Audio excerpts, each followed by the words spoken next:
Now, there are a couple of processes with this stroller that are a little bit contrary to common sense, and this is especially the case if you're a sleep-deprived parent. But don't worry, as these awkward steps are actually very easy once you've seen it visually demonstrated. And these two things in particular is how to both open and collapse the stretcher, and then how to secure the seatbelt.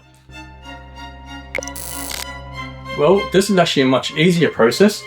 All you have to do is just go open, let it fall down, and then to secure it, you just press this little foot pedal here, and that's it. So the first thing you have to do with collapsing it is you have to lift this up here, and then after you've lifted that up, you then press down here, and then you'll hear another click, and then press this up again for a second time, and then you'll notice it collapsing. And then as it's collapsing, you then secure the little safety lever here to keep it collapsed.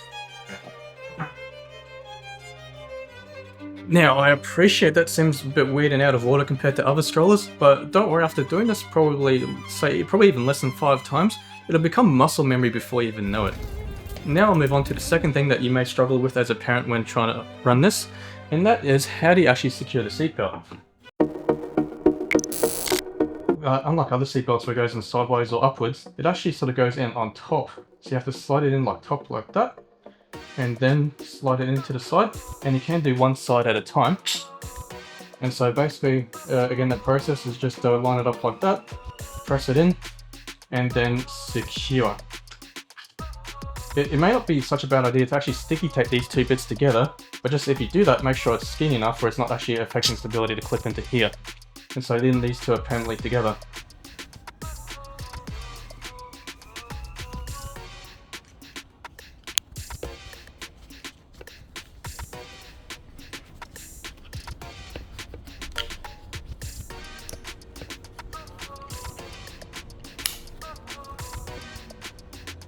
They're kind of the awkward steps about this, and so now I'll just put this back together and I'll just go over some of the easier features. If it's starting to become overcast or it's getting a little bit too sunny, all you have to do is pull this over like so and pull it back. There's nothing complicated, there's nothing you have to unclip, there's no buttons, you just basically pull forward, pull back. Pretty easy. Another feature you have on all 4 wheels as well is a little brake, and just like any other brake in the world, push down to lock it, or push up to unlock it. Now on the rear here, you can lift this up, and then you can see this little mechanism here, and you can change the angle of where your little one is laying back. So if you want to make it more comfortable for them, it can be all the way back, or you can have them sitting upright. And you have 4 different angles that you can sit on. And lastly, you have this little pouch here, and you can put in your little one's milk bottle, or you can put in your own coffee, or what have you. But just bear in mind though, it's going to be sitting on a bit of an angle, and so if it's filled right to the top, it's probably going to tip out. You can actually leave this little safety bar in, because although it's contrary to what you think, it actually collapses in as well. So it's one benefit, you can actually leave that in there. So that's pretty much all the functionality of it. And now I'll go on to my review after having this stroller for 1 year. The reason why I purchased this was that my wife actually already had a stroller, and it was one of those really fancy ones that cost way too much money, and it basically is the Ferrari of strollers. But basically took up the entire size of my car's boot. And I just wanted something that wasn't quite a travel stroller, but just something that would easily fit in my car's boot, something that wasn't that expensive, and this kind of ticked all those boxes. It's under $100, and when it's collapsed, it fits in sideways into my car boot, and so I can still fit plenty of other things in my car boot when it's in there. And it seems to be holding pretty strong as well. I mean, there's nothing on this that seems to be that it's on the verge of breaking or collapsing. And so I'm very confident that this is easily going to last until my daughter outgrows this. And thus far we have taken her on many adventures. I've taken her for walks, I've taken her to midnight hospital emergency visits where you're sitting in the waiting room for 6 hours.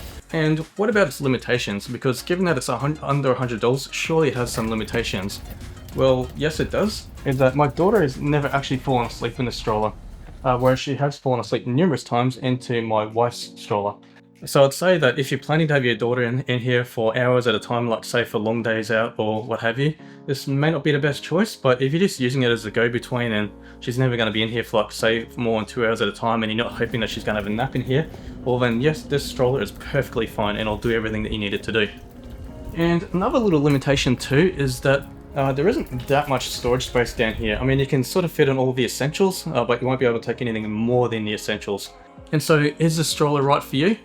Well, if you're just planning to use it for short little adventures and you don't want it taking up too much space in the back of your car, well then, yes, I'd say that ticks all those boxes, and this is a worthy buy.